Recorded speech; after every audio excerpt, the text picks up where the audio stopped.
Pertama gini, saya mau menyampaikan apa yang dilakukan oleh pelatih timnas Indonesia John Hackman menjelang Asian Cups 26 di Pekansari Cibinong besok malam. Itu sebenarnya bagian dari persiapan untuk eh, timnas Indonesia melangkah lebih baik lagi ke depannya.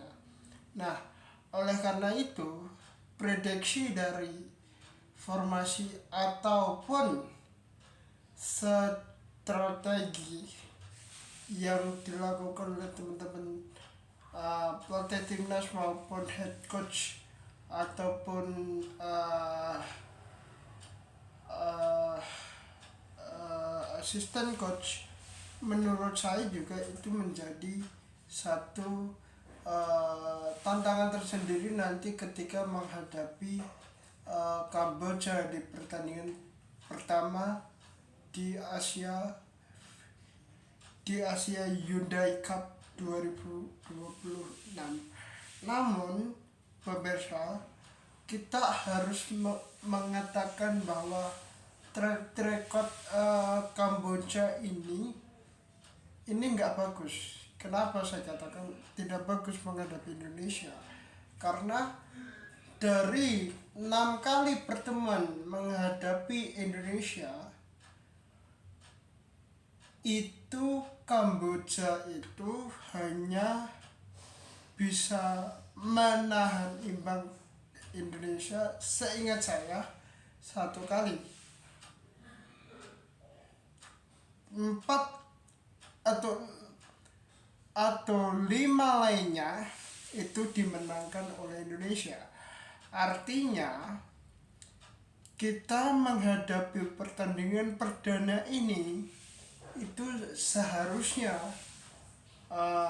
prediksi saya ya, itu di atas angin, tanpa mengecilkan Kamboja, tanpa mendiskreditkan Kamboja.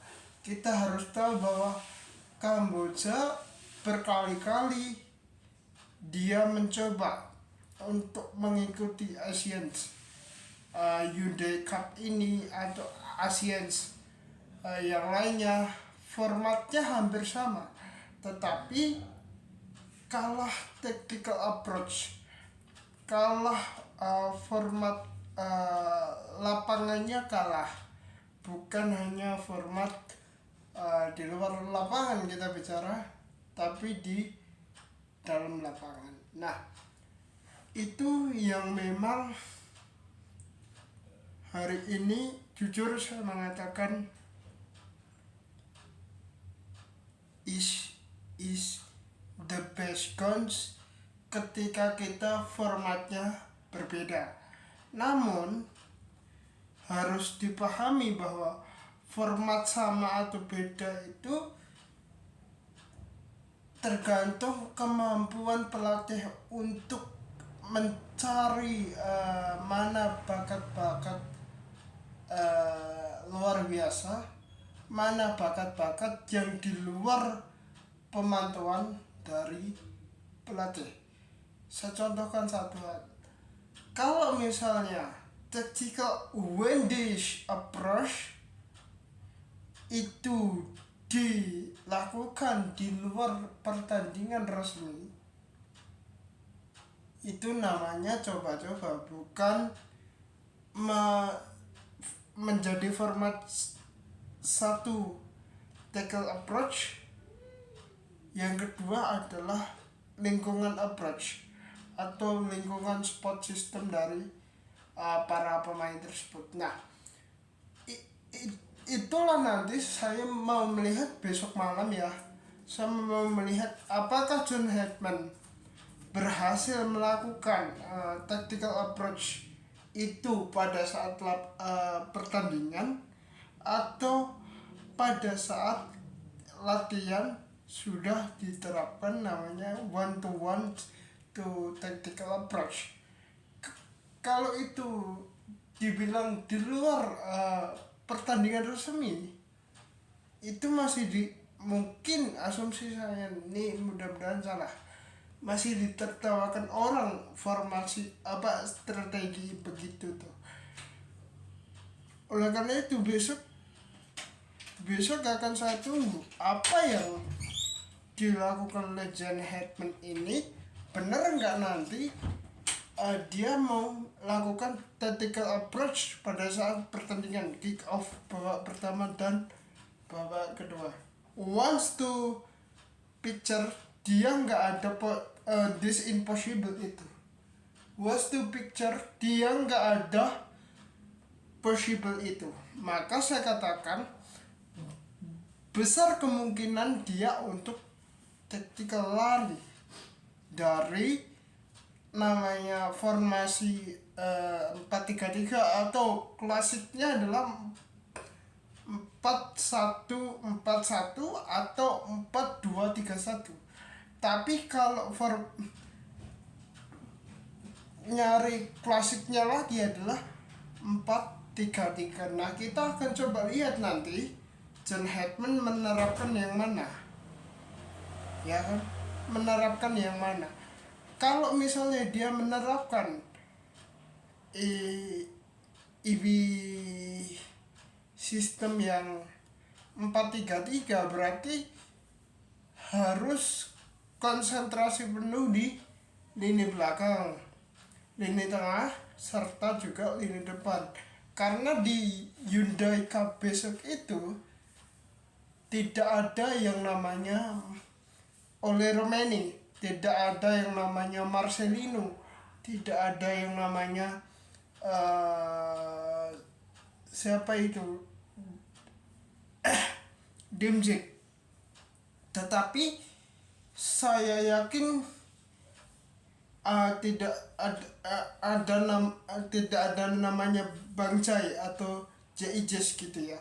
Saya yakin dia udah menetapkan plan B jika plan A nya nggak berjalan. Plan B nya apa? Dia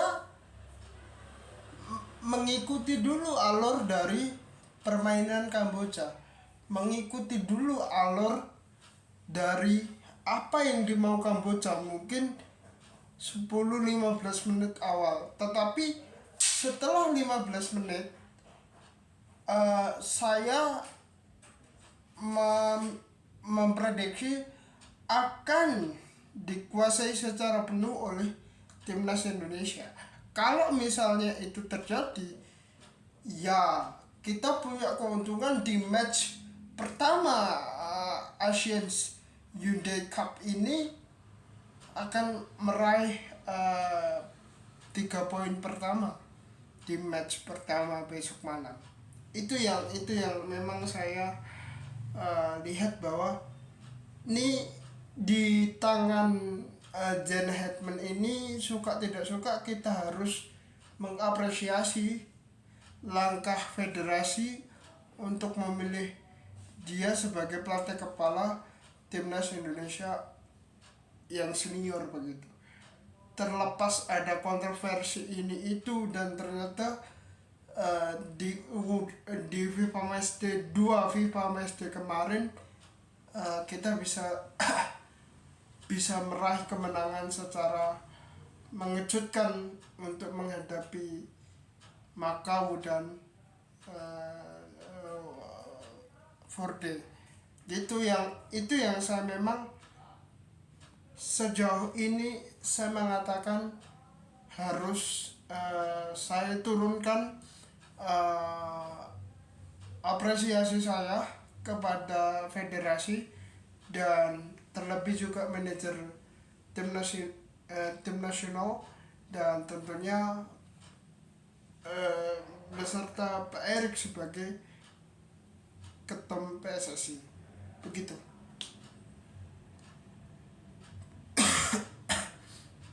Gini ya, saya nggak apa-apa, saya jawab gini, versi itu beda-beda. Kalau misalnya bisa mengibaratkan bahwa versi satu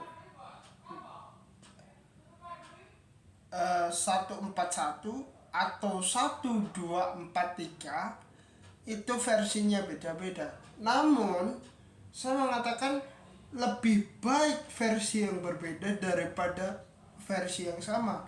Kalau versi yang sama, takutnya saya simpel nih ya. Jawaban simpel saya gini. Takutnya saya mereka mencuplek permainan kita. Mendingan kita sekalian untuk menggait ke versi yang berbeda aja. Langsung saya mengatakan endurance para pemain tim nasional Indonesia, terlepas memang ada kontroversi sana sini begitu, saya lebih cenderung mengatakan konsistensi. Peak performance itu harus dijaga. Peak performance itu harus kita jaga. Itu yang saya dalam konteks ini ya, yang saya akan coba secara aklamasi ataupun secara the Euro saya akan coba sampaikan nanti menjelang kick off dan menjelang pertandingan match day pertama besok malam. Itu yang tanpa mendiskreditkan teman-teman timnas yang lain gitu ya di kawasan Asia Tenggara. Memang sejauh ini Thailand masih menjadi pointer pertama untuk bisa mengalahkan kita, dan ternyata benar Thailand Vietnam itu dramatis sekali gitu. Kalau kita katakan apakah kita berpotensi untuk menghadapi calon lawan di antara dua nama yang tadi saya sampaikan, potensinya sangat besar. Tapi apakah Vietnam itu masih menggunakan pemain yang sama atau tidak? Kalau misalnya masih menggunakan pemain yang sama, takutnya saya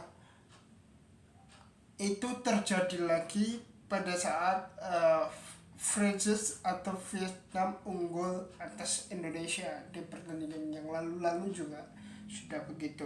Nah, terakhir yang saya mau sampaikan, prediksi skor saya sih nggak muluk-muluk.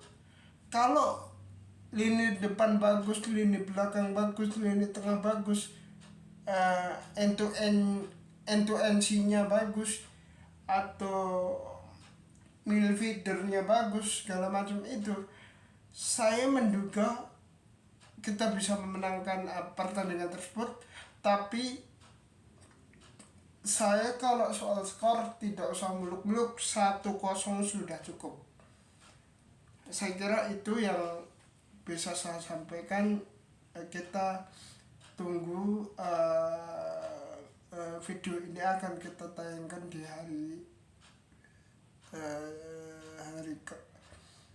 hari Senin besok pagi. Makasih.